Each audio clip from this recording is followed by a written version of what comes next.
I work in the historic clothing department for a museum, and we are currently photographing the collection for our database.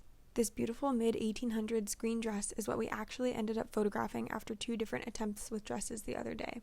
Once we decided on this dress, we took it off the rack and I carried it into the other room. I'm holding it above my head because I'm super short and I did not want it dragging on the ground. Once we had sized it up to make sure it was relatively the same height as the mannequin, my coworker helped me put it on. There were a lot of different buttons and hooks down the front, and we stuffed the sleeves carefully with special paper so that they would puff out without damaging the old fabric.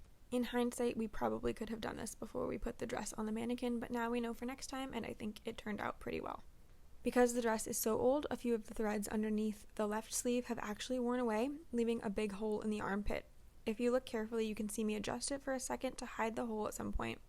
The dress is otherwise in pretty great condition, the fabric is still intact, and I think we managed to hide the hole pretty well for the photos.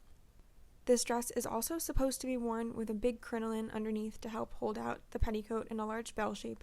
However, we only had 2 display under petticoats on hand at the time, so we did our best to fluff out the skirts for the photos.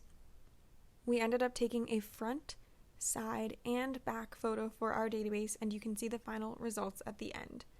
After we download the photos, I go in and adjust the lighting, crop the edges of the background out, and make sure that all of the wrinkles in the backdrop are smoothed over. Take a look at the final results and let me know what you think.